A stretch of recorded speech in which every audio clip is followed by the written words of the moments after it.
welcome to the Business of Story. I'm Park Howell, and today you'll learn how to use failure as fuel to help you live into and prosper from your most powerful stories.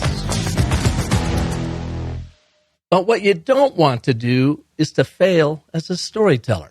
I can help you and your team foolproof your storytelling to increase your influence, make you more persuasive, and give you the confidence you need to own any room. I'm talking from the boardroom to the break room to the chat room to the living room with my proven Business of Story virtual, in-person, or online training.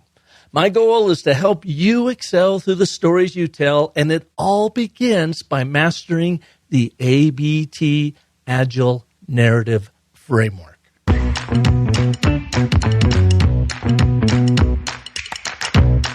The and, but, and therefore model is pure genius. It allows you to relate to people. Then it gives them the but, which tees up the problem, and then the therefore, which points the way to the different future, aka solution. And so it's pure genius. And if you start to play with it, as I have since you taught it to me, just like anything else, you develop some prowess with it, starts working, you're like, wow, it's almost weird how this works. The ABT gets right to the point. For sales, there's just nothing like it. I have used it with many of the people that I coach and work with, and it has changed their messaging completely. Hi, Bob. Thank you so much for the course, the ABTs of Agile Communication. I absolutely loved it. It was actionable and short, and I loved that I could apply it immediately and I didn't have to spend weeks and weeks in training. ABT and this model of storytelling is built into us at a neurobiological level, and we share that with every human on the planet. Stories are constantly going from order into chaos and then emerging into a new order. And that's what ABT is all about. So the world of order is the world where we've got this and this. Okay, well, that's the world as you know it, and it's orderly. And if the world stayed like that, it wouldn't be a story because it's just boring. You need to teach people to tell stories, but you don't need to teach people to listen to stories. They love them.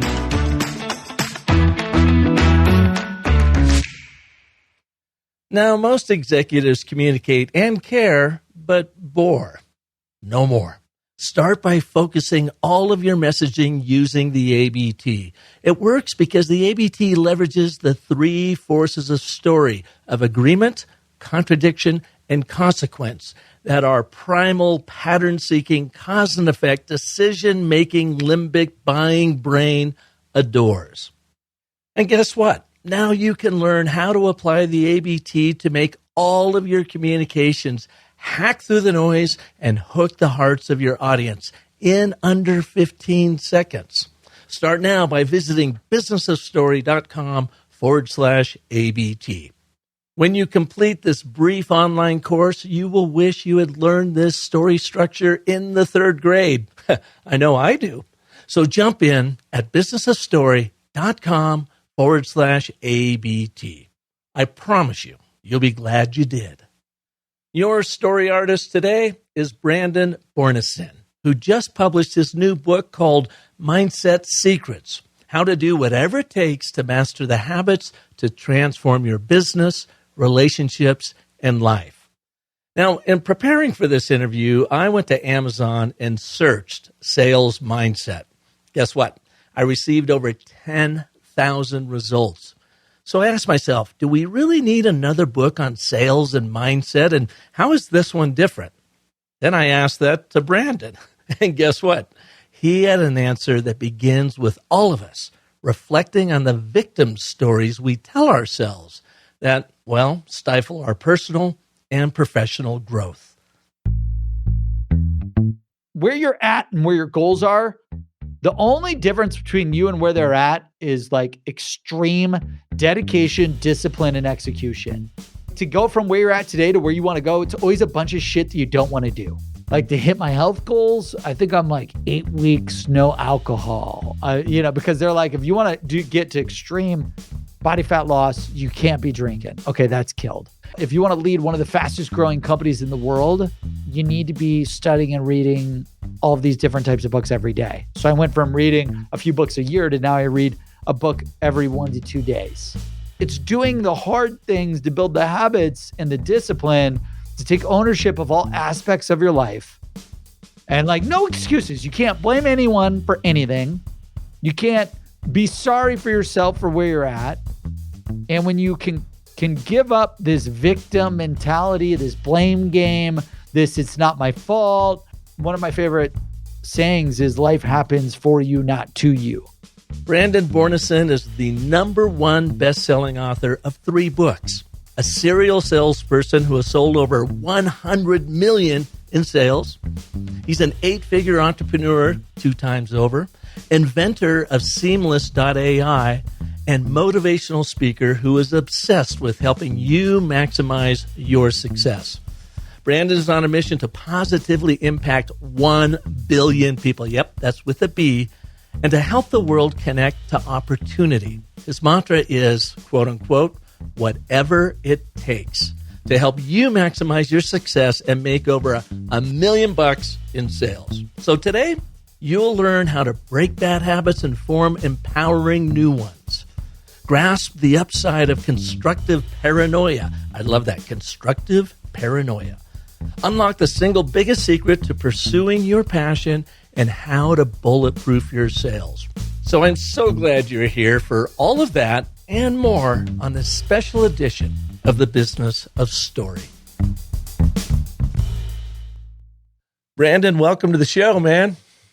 Hey, thank you so much, Parks. Super excited to be here today. Fan of the show, fan of the books, and just excited to dive in. Right on. So my first big question is, and I'm going to precede it by saying I have not read your book, nor have I even really scanned it.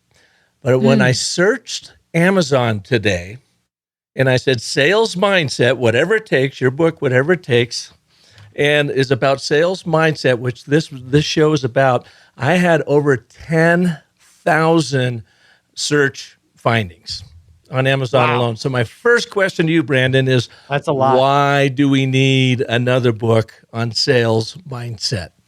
Yeah, when I was studying sales, and I've read hundreds of sales books and other books as well outside of sales, there was nothing around this all-encompassing, what are all the habits, what are all the secrets, what are all the strategies that you need to maximize your success in sales, in business, in life. And that's why I wrote Whatever It Takes. I actually wrote this book at the beginning of March when the governor of Ohio, I'm from Ohio, go Ohio State Buckeyes, and huge win against Notre Dame whenever this show's getting posted, #2 versus #5. But I wrote this book when the governor of Ohio shut down the state and everyone had to just stay home for a year, right? And I was worried. I'm like, okay, I need to share all the habits that helped me succeed during any financial crisis, during any challenge, during any difficulty. And everything that I learned to be tenacious, to be positive, to be coachable, to be hardworking, to be humble. What were all those secrets and strategies to maximize success? If you're in a downturn, if you're in an upturn, what were those secrets? And I wrote this book in 22 days, originally for our company. I wanted to give one. We had 50 employees at the time. I wanted to give the book to every single employee. And one of my marketers, Jonathan, he's like, dude, this thing's amazing. You should just share it with the world, which is actually what we did with our software. Our software, Seamless.AI, I originally built to help me automate selling and then find the book thing, B-Rock. And then what I did with the software was we give it away for free to all the salespeople globally. And now it helped salespeople generate 28 billion. Same with the book. Once we released the book on Amazon versus just keeping it for ourselves, it sold tens of thousands of copies. I think hundreds of thousands of copies now. And it's incredible because there's nothing out there that really just gives you all the data, all the secrets that you need to maximize your success. Well, let's dive into that a little bit deeper because again, and I think this is a fun show because you're selling to a skeptic. And I think a lot of our listeners are skeptics and they're just saying, dude, why another sales book? And I know you bring a very interesting perspective to it. So Using storytelling, Brandon, share with us why we should go out and get this book. Tell us some stories about your early life and what triggered this, and some of the tips that you have in there and the stories that brought those to life for you and how you overcame. Yeah, it's pretty simple, and I assume a lot of the listeners tuning in probably experienced this, which I'm grateful for. Growing up in a difficult financial situation, my mom worked at a grocery store and a bank, no college degree. My dad worked in construction and at May Company, which is Macy's, no college degree. So growing up, my family worked 4 jobs. They worked 7 days a week. We lived off of coupon clippings. We lived off of canned foods and garage sale clothing. This was garage sale clothing cool before Gary Vee made it cool. And, there's nothing fun about your mom taking you and your sister, throwing you into a car and driving you around Thursday through Saturday, garage sale to garage sale to garage sale for 5 hours a day. It's miserable. So growing up, financially challenged, I knew there had to be a better way. Brandon, what was your first job as a kid? Oh man, this was actually the epiphany that hit me. So I was like, I got to break out of this difficult financial situation. And I was like, how early can I work? When can I get started working? I need to make money. So one of my friends at the time, he got a job as a janitor at one of our grade schools. Our city had 3 grade schools. He worked at one of them, and he's like, hey, we get paid $6.50 an hour. The other grade school's looking for a janitor. You should apply. What was cool about it is you could work. It was like 5 a.m. to 3 p.m. And it was no other companies would be able to hire you at that young age. So I applied, got the job. And every morning, 4 a.m. wake up, get there by 5 a.m. And, they had 500 desks. So I literally was scraping gum with razor blades, cleaning off the desks and wiping off all the desks. And that's when it hit me. I was like, okay, you can work hard and make some money to get out of a difficult situation. But I was like, there's got to be a faster way to do this. And how old were you then? 15 and 16. Okay, good. 14, 15, 16, working as a janitor, and it was terrible. And then, it was terrible because 1, I had a lazy boss.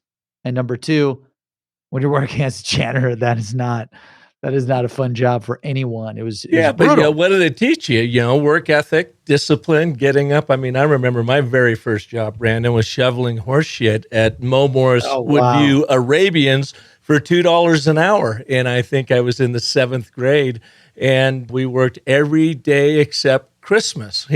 Mo gave us Christmas Day off, but I got to tell you, December 26th was a nightmare. So, but what did it teach you? I mean, discipline, hard work. 100%. Hard work, discipline, and the breaking back of like the cleaning, the mowing, the cleaning of the desk, you name it, the moving of the desk, all that stuff. I was just like, there's got to be a better way to make more money, a faster, easier, better way. And I remember opening up, I'm from Cleveland, Ohio. The biggest newspaper in the city is called The Plain Dealer. Open up The Plain Dealer, saw an ad for like $7.50 an hour plus unlimited commissions. You could make $20, $30, $40 an hour. I was like, wow, this is amazing. I called the company, and it was a call center. And that was my first introduction into sales, was working at a call center.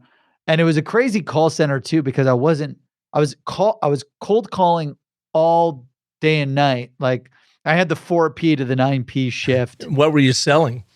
That's the crazy part. So literally I'm calling all these consumers, asking them for donations for their local police office station, the local firefighters chapter. So you're calling people, trying to sell them to donate their money in exchange for the police firefighter sticker or a tax write-off. It was the hardest sale I've ever had to do. Well, and I wonder how many of those receiving your call thought it was a spoof, that you were just trying to bilk them out of money, because you get those all the time, right? 100%. I think back then when I did it, luckily this was before like massive scams and stuff, like, because it was a legit company. Granted, the problem with these call centers that do it on behalf of non-for-profits, they keep like 80 to 90%. I didn't know that at the time as a kid, because I took this call center job 17, 18 years old before I went to college. But that was when I first realized the power of selling, the power of influence, communication, persuasion, negotiation, closing. Everything in life is a sale. And after hearing people pitch, negotiate, tonality in the call center, making more calls equals more money, you name it, was able to get that, every $100 that you got an increase of about 50 cents per hour. So eventually you could start making a lot of money and got up to $20, $30 an hour. It was amazing. And that's when I found out the power of selling and making money with selling versus trading time for money. And what I learned there, and like what I write in the book, with whatever it takes, is being positive, viewing everything as a positive opportunity. Life happens for you, not to you. Everything you experience you can view it positively or negatively. Like going into that call center, you can either view that situation where from 4 p.m. to 9 or 10 p.m., you're going to be making hundreds of cold calls to consumers, asking them to donate money. Half the people that were in that call center hated it. I don't want to go to work. I don't want to make a call. And I just figured out, like, by leveraging the power of positivity, I could transform my mind to say, I cannot wait to go to work. I cannot wait to make a call. Your next call is your best call. And like every conversation, every call, every action can lead to a life-changing moment. And that's one of the major habits in whatever it takes, is leveraging positivity and the power of positivity to change your whole mindset. Yeah. Another thing I learned was being grateful. Like, gratitude is, everyone listening in should be grateful that we're alive, grateful that we're born, grateful for the opportunity that we've got today. There's tons of companies, tons of economies shutting down, laying people off, firing everyone. People are broke, families are broke, you name it. And if you've got a job, if you've got a great situation, if you're middle class, higher class, even lower class, you're not living on the streets, like everything that you've got or that you're getting, we should be grateful for. And it's funny, like I learned gratitude a few times. Like when I started my company, I remember one of the things like, if I got the big houses, I'll be happy. And then guess what happened? I got the big houses and that didn't make me happy. Oh, if I get the Lamborghinis, Ferraris, I'll be happy. Then I got the Lamborghinis and Ferraris, and that didn't make me happy. Like what I realized made me happy the most was helping other people get everything that they want in life, and just being grateful for the things that we've got, grateful for being of service to other people. That stuff changes your life forever for the better. Yeah, Brandon, a couple weeks ago, I had Mark LaChance on, and he wrote the book, The Lucky Formula. And his whole premise, which I really enjoy, is, business luck is not a fluke, it's a formula. And so much of his, the highs and lows that he's had, and definitely the highs, came out of just what you're talking about. Positive mindset, looking in the mirror. And he says for 2 minutes every morning, looking in the mirror and just smiling at yourself. And then, like you said, you could have shown up at that call center with a horrible attitude and just mucked your way through it, but instead you turned on the light, for a positive attitude. So leading into your book, which is all about mindset, you had mentioned that you wrote it first for your own people, not thinking that you were going to publish it. Tell us a little bit about your company, the people that you have hired there, and why you felt compelled to capture your notes for them that led to whatever it takes. Yeah, and this all happened, right? Like, so we built a software called Seamless.AI. When I was selling for IBM and Google, sales lists, building lists and lead lists of the people that you need to sell to takes up over 50% of your time. So I remember Danielle, my wife, our COO at Seamless, she's like, I didn't see you you were on the road and busy working in the house or traveling 320 out of the 365 days. Literally, we were together and I barely saw you all year long. And like, it was destroying our relationship. I was the happiest ever because we were making the most amount of money. We had everything we ever wanted. I became a millionaire. Our family became financially free in sales. And yet we spent no time together. And it was really because I was spending all of this time and energy and effort, half of my time on non-selling activities like list building and CRM data entry. And I was like, there's got to be a way to automate all of this stuff. So working with the engineers that I knew, I was like, look, Google is a search engine that finds any information in the world with a search. We should build a search engine for contacts and companies, basically finding all the contacts and companies that salespeople need to sell to. And then from my work with the engineers at IBM Watson, the artificial intelligence engine, it's like, there's got to be a way for us to automate researching and validating cell phones and emails for everyone that you need to sell to. So after a year of trying to build a prototype, we built Seamless for myself. Like I invested my money and built it for myself and ended up going from 320 days a year working to being able to work, half the time and spend all of half the time that I used to spend working and then the other half with my family and going on vacations and having great weekends. Like I was working 7 days a week without Seamless, and then I built Seamless, and then I could basically work 3.5, 4 days out of a week and then spend the other half of the week with my family. So Seamless is basically an automated sales list builder using AI and machine learning to make sure that you are finding your right contacts and their correct information, so you're not wasting a bunch of time on LinkedIn and other places doing the digging. Yeah, exactly. Unfortunately, salespeople, the majority of their time is spent on non-selling work, like list building, prospecting, CRM data entry, and appointment setting. And I was burning 30 hours a week on this stupid, non-automated stuff. I was like, there's got to be a better way, because I hated these old, outdated, expensive sales databases. These old, when I was selling for IBM and Google, we were dropping millions of dollars on these old, expensive, outdated databases, the D&B leads, the Zoom Info leads, you name it. And they were missing everyone that we needed to sell to, 90% of the people we needed to sell to. And then out of the database that we did have, only 10 to 20% had accurate contact info. We're like, there's got to be a better way to automate all of this. So built Seamless to automate all of it, built Seamless to find everyone's cell phones and emails. And then it allowed me to get all my time back to spend with my family. It allowed me to triple my income insanely fast. Again, continue becoming financially free. And that's when we were like, we got to give this software to the world. Same with the book. So the same type of epiphany. I was like, I built all these habits and I achieved all these goals. Just like the software I built the software for myself and then I gave it to the world. I was like, this book, we built it for our employees. So Seamless.AI is the number one sales software in the world. And what I wanted to do is, at the time when I wrote this book, we were 50 employees. Now we're almost 500. I wrote the book to educate all 50 to 100. I was like, how do I meet with every one of our employees and educate them? I was like, well, I'll just write a book, have them read the book. That's probably the fastest way for them to build the secrets and the mindset, strategies, and habits to be successful.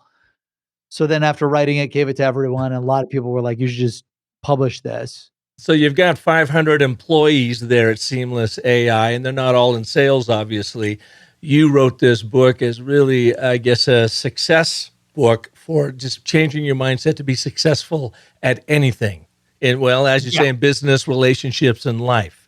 So let's go through some of the habits. I know you've got a ton of them in there. If you could point us to your top 3 favorite habits in the book, what would they be? Perfect. Top 3. The number one habit is always be coachable. And what this means is you have to have a growth-minded mindset, a growth development mindset. You need to improve 1% a day. You are never too good to get better. And I learned this, so I built a $12 million company when I was in college, freshman, sophomore, junior year. The problem with building a $12 million company in freshman is you become you think you know it all because you're at a young age. And you became very cocky. I was always humble. Luckily, I had a ton of friends because I was always humble and nice to everyone.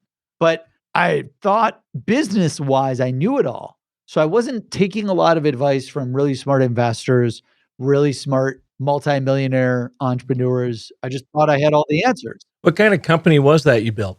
Oh, that was an online gaming company. So I built a sales company for the online gaming and online gambling industry, Party Poker, Full Tilt Poker, Poker Stars.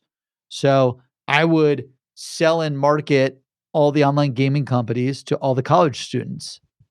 Then they made online gambling and online gaming illegal in the US. 2007, US Safe Port Act, President Bush. Then I launched this second company called InMobile.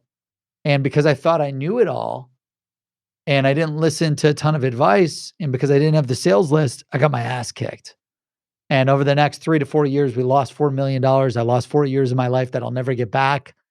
And it was in that moment, I knew there were 2 reasons why InMobile failed. Number one, I didn't have the list of all the people that I needed to sell to, which goes back to why I started Seamless, incredible looking back.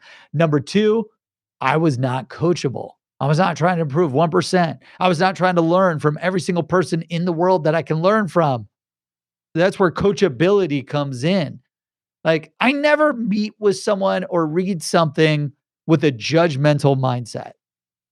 I never look at something they're right or they're wrong. It's just weird. I've trained my brain to not think they're right, they're wrong, they're smart, they're an idiot. I don't think that way. I literally, anything I see posted online, in any conversation with anyone, I'm always thinking, what can I learn from this person to improve at least 1% a day? And if you improve 1% a day for a full year, by the end of the year, with compounding interest, you will improve over 37x, which means if you make $100,000 right now, and you improve 1% for the next 365, you're going to make over $3.7 million. And it's very hard for people to let go of their politics, their views, their negative limiting beliefs. Like, it's very hard to just completely break yourself down to have a viewpoint of, I want to learn from everyone. I want to understand everyone. Everyone goes through really amazing experiences, successes, and really incredible failures that we could all learn from to become the best that we can be. And coachability is all about figuring out what that is and leveraging that data, that information, that knowledge, that insight, that study to get better. So essentially, in the writing of Whatever It Takes, you were applying that to your own team, coaching them up with your own experiences. And one of your first top takes here is, be coachable. That's why I spent the time to write this and get it out and now produce it out in the world. What is habit number 2 that you love? Habit number 2 is you have to work hard. Hustle beats talent when talent doesn't work hard. And I learned this. I'm going to share a quick story, since I know there's a lot of story. This is all about the business of stories, right? Exactly. So in high school, I was never smart. Like, I always had to study on and on and on to pass a test, like a math test, a science test, a writing test. Like, I don't even know what I was good at in school, to be honest. I have no clue. I was always like a C grade student. I was never great. And when I would I had a best friend who was just gifted, super smart, never studied, aced the exam. I would spend every week with Steve at his house, and his family, his dad was a data scientist from American Gradings. So I would be getting coached by his dad, literally tutored by his dad for calculus, physics, science, all these courses, right? And then Steve would be there playing the video games and shit. And then we would both take the test, and I'd get a B+, A-, and he'd get a 95 to 99%. I'd be like, what the hell? Luckily, I never quit, and I just kept that hard work mindset.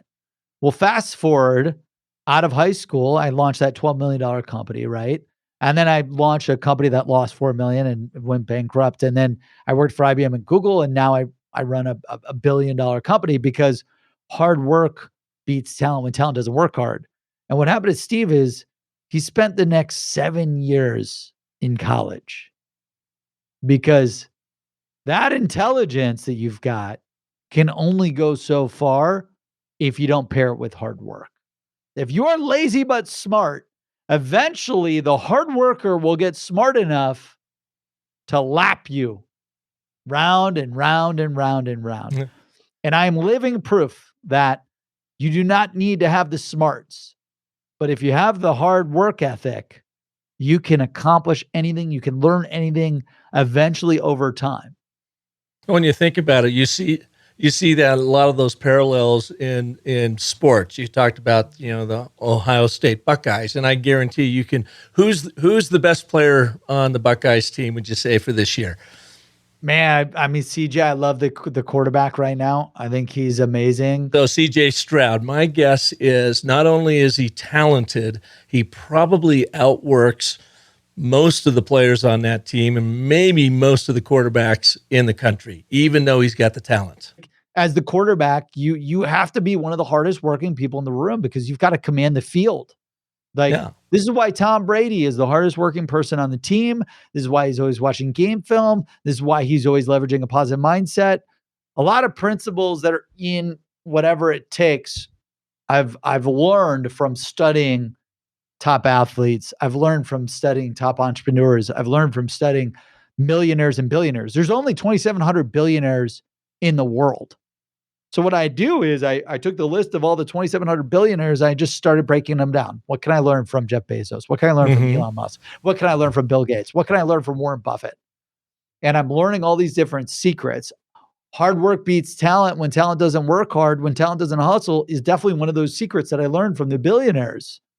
And that's in the book. Well, and the other thing too, Brandon, on that, people have these hidden talents that they don't realize are there, or they've got imposter syndrome, and so they don't pursue that. Sometimes the hard work is not just about showing up every day and following up as you do, say you're going to do, but it's the hard work of finding and embracing the talents that you have that are being underutilized. I agree. I think the reason why people have a difficulty unleashing their genius is because you've just got so much negativity around you.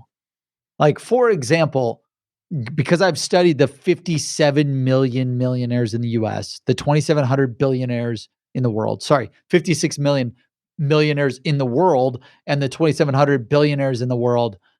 You know what's crazy is that, and this isn't taught in college, this isn't taught in high school, the majority of billionaires and millionaires are all salespeople and entrepreneurs.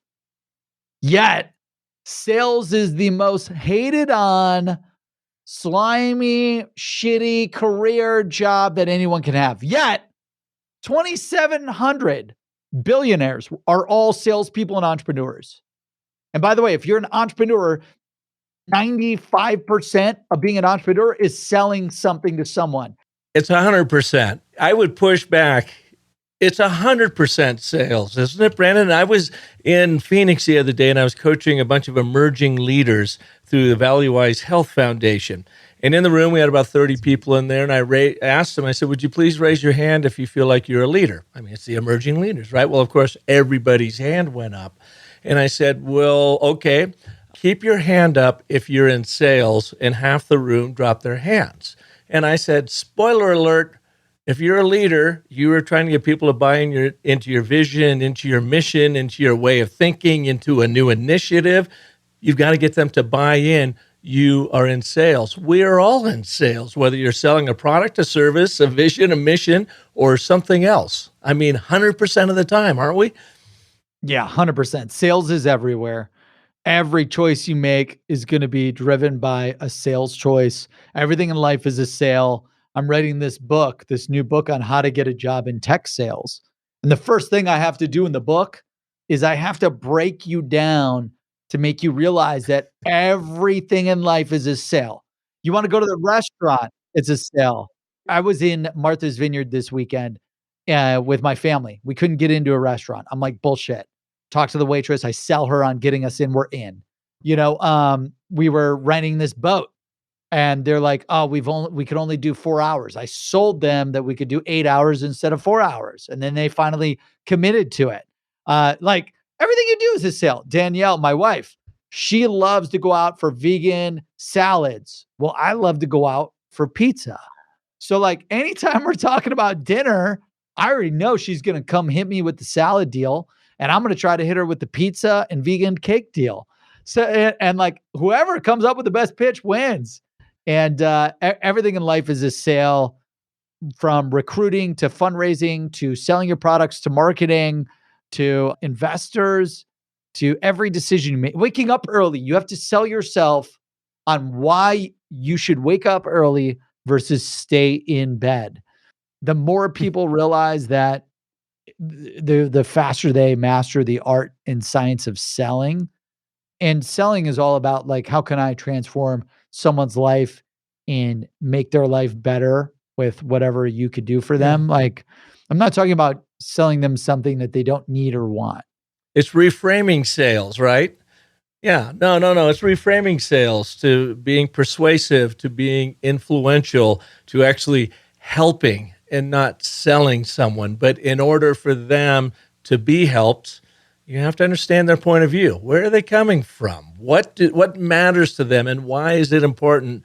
But why don't they currently have it? Therefore, how am I in a unique position to help them get it? What can I do to help them get what they want? And was it Jim Rohn that always said, help people get what they want, and they'll go out of their way to help you get what you want?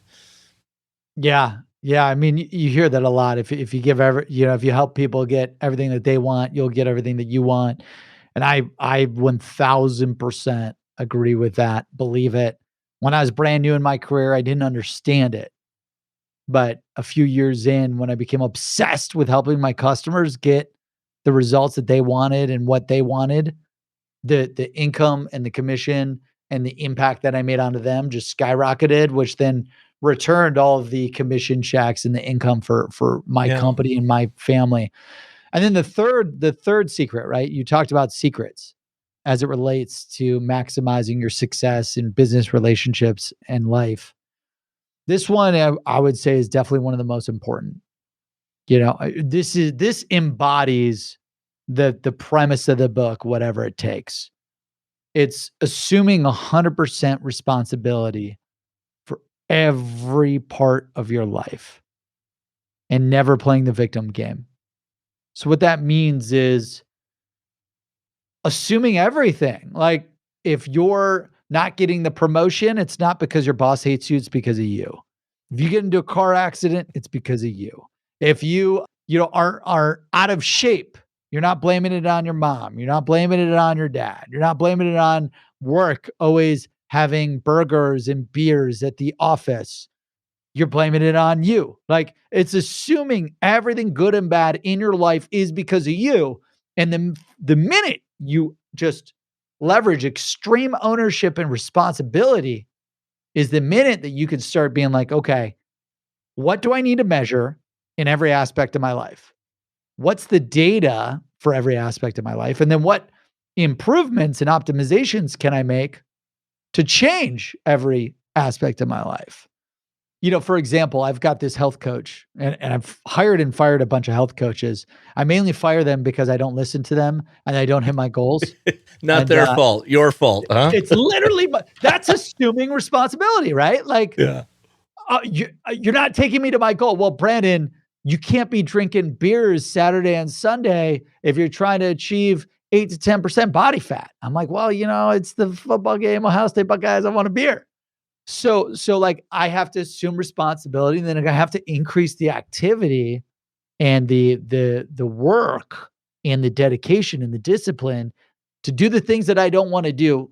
Everything, like, where you're at and where your goals are, the only difference between you and where they're at is like extreme dedication, discipline, and execution.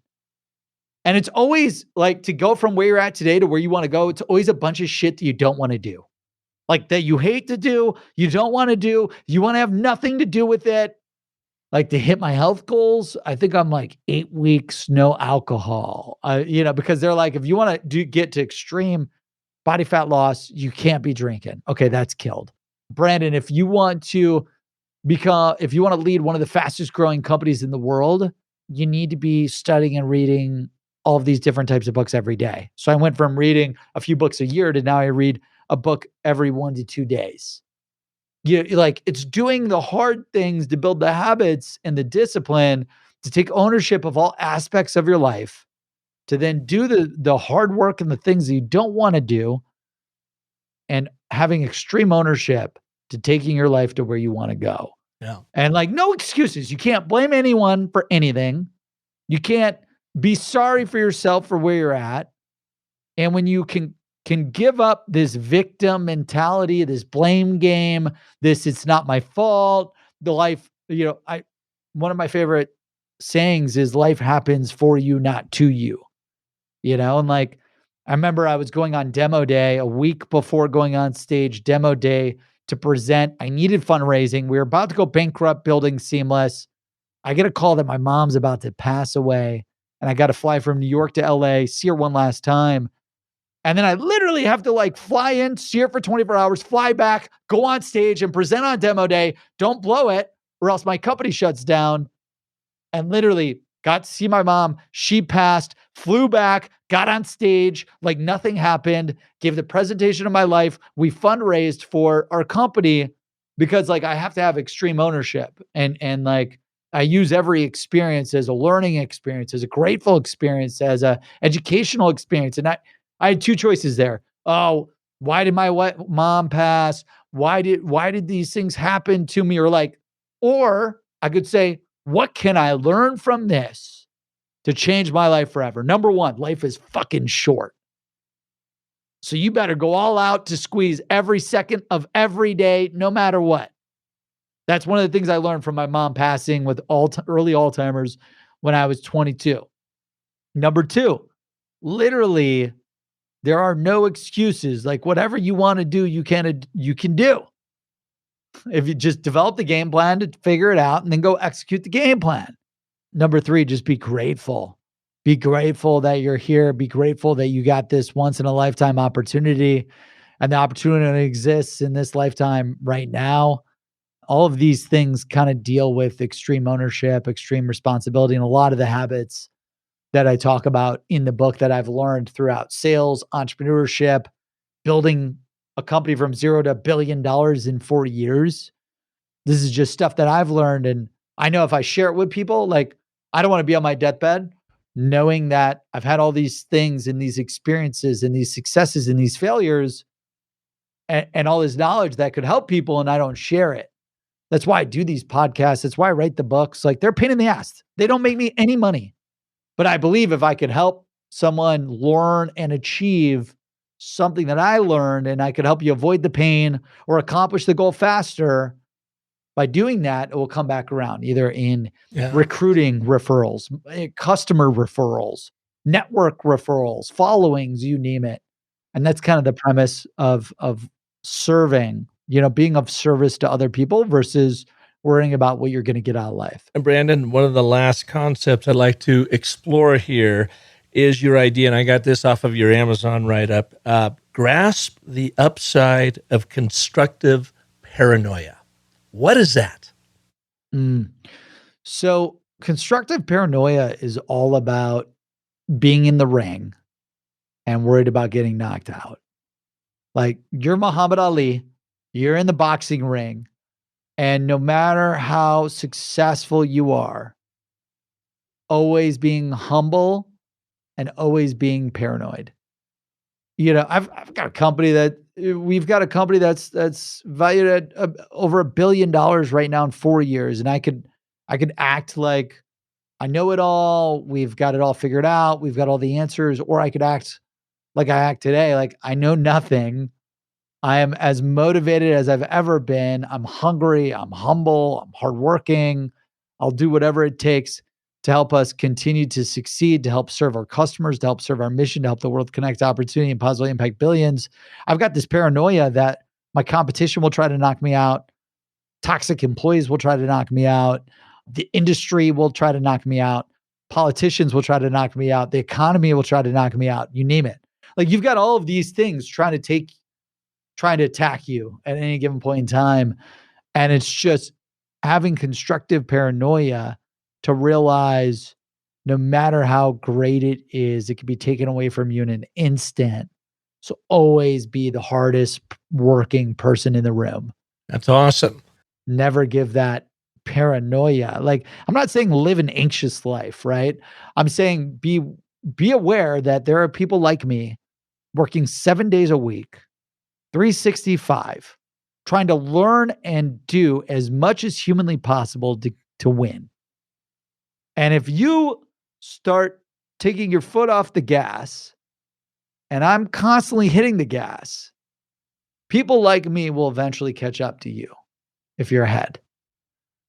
And I think it's like, never take your foot off the gas, because there's people trying to win the race and catch up to you. Yeah, you just never know. So with all of the tips and the habits that you talk about in your book, whatever it takes, what is the singular narrative? What's the thread? What's the one problem you are solving for with your book? The only way for you to maximize your success is to do whatever it takes. If you want to maximize your success in business, you have to do whatever it takes. You want to maximize your personal life, you have to do whatever it takes. The life you want, the family you want, the income you want, the freedom and time off you want is going to be fueled by your ability to do whatever it takes every single day to achieve your goals and make your dreams a reality. So whatever it is that you need to do to succeed, do whatever it takes and write down, okay, what is holding me back from achieving my goal? List everything out, prioritize it by biggest impact to lowest impact, and then do the number one thing on the list that will take you the closest to achieving your goals. And most likely the number one thing on the list is going to be something that you do not want to do at all. It's going to be like the worst, hardest thing, most painful thing that you do not want to do. You'll do anything but that. Do those things and you will win. And if you're always doing whatever it takes to maximize your success, to provide for your family, you'll be able to go from good to great, from broke to financial freedom, from, no money to wealth, you name it. Yeah. Now you can get your book on Amazon. Where else would you like to send listeners to learn more about you and your work and this idea of Seamless.AI? I mean, that's where you go for your Seamless list builder. You said it's free. You're giving that away? Yes. So what we do for these podcasts is we give $500 in credits away for free. What we should probably do is, use the referral code PARK, or you could type in the business of story in the referral code. So go to Seamless.AI. You could join for free. Use the referral code PARK, or use the referral code the business of story. And we're going to hook you up with $500 in credits for free. Seamless is similar to LinkedIn. However, it gives you emails and cell phones to everyone in the world that you need to talk to and that you want to talk to. Also, when you join Seamless, you get my daily newsletter. And then lastly, I recommend checking out our podcast. I do a daily podcast called Sales Secrets. Well, soon here in a few months, we'll hit over 1 million downloads. We're incredibly grateful to serve the listeners and the audience every day on LinkedIn, in Seamless, on our sales podcast called Sales Secrets. We're dropping secrets to help you maximize your success in business and in life. And I'm just grateful to be here, Park, and hope this show helps a lot of listeners out. Yeah. Thanks, Brandon. I really appreciate you being here as well. And relative to Sales Secrets, are you familiar with the ABT, the and, but, therefore, Agile narrative framework used in sales? I am not. Walk me through it real quick. We have to come on your show and share this secret. I've worked with lots and lots of companies in this. I love it. What it is, business of story, it is a story framework that you can hook your audience from the very beginning using the 3 forces of story, of setup, problem resolution, or the more academic term is agreement. Here's what we agree a brighter future looks like for you, my audience, tomorrow, and why that's important. But then is a statement of contradiction. But here's why you don't currently have it. In your case, you got a little extra body fat because you're drinking beer while watching the Ohio State Buckeyes. So there's the problem. Therefore is the statement of consequence. Therefore, here how I, as your trainer, am uniquely equipped to help you get what you want, providing you're going to show up and hold up your end of the deal. But we teach this and but therefore because it does a few things. it makes that salesperson focus on their audience, be their prospect, their customer, their colleague, the communities they're serving, whatever. What is it that they want? And why is it important to them? So you're building this understanding of your audience, appreciation for what they want, but why don't they currently have it? So you're empathizing with their need, why they don't have it. Therefore, here's how you can help them get it. I was working with a Home Depot sales team, and the guy asked me, what's the shortest ABT you know, Park? And I go, it's easy. You communicate and care, but bore. Therefore, tell a story. So this is something that we teach all the time. In fact, we've got a whole program called the ABTs of Agile Communications. It's a short online course, 3 20-minute modules that walk people through how do you use them, where do you use them, when do you use them, awesome. And how can you really dial them in. So it's a sales secret I just shared with you. Yeah, I love that. Agreement, contradiction, consequence, and but, therefore. I love it. You know how often, too, in sales, they say, start with the problem. And we argue that, that is effective, but it is more effective, we have found through our research with this, is start with a shared vision of what everybody in the room wants. What is that success? And getting them to agree, and then you pull the rug out. But we don't have it because of this. I believe you should always agree. Find a common ground, agree, that vision. I love that. That makes total sense, Park. Check it out sometime. But hey, man, Brandon, thank you so much for coming here. You've sold me. You sold the skeptic on why I need to go buy another book on sales mindset. But I loved all the different points and habits you touched on today. So thank you for that. Hey, thank you so much for having us. And I truly appreciate you, Park. Thanks so much. Thank you all for listening to this edition. If you liked what you heard, share it with your friends, family, colleagues, and by all means, go out and check out Brandon's new book, Whatever It Takes. And the subhead on that is, Whatever It Takes, Master the Habits to Transform Your Business, Relationship, and Life. There it is, beautiful and living color with Brandon. Check it out. And if I can be of service to you, come on over to the Business of Story. And by the way, if you have not yet taken your ABT course, check it out at businessofstory.com/ABT. You've got 3 different courses to choose from. The longer course, which is the 3 20-minute modules I mentioned to Brandon, is the ABTs of Agile Communications that you can use for everything from leadership to sales, marketing, branding. We do have the ABTs of Selling, which is a shorter 18-minute course, and of course the ABTs of Branding. If you're in the branding world, that's about a 24-minute course. Bottom line is you use the ABT for all of your powerful messaging if and when it's important to have it land right the first time. And the question is, of course, when is it not important? So check it out, businessofstory.com/ABT.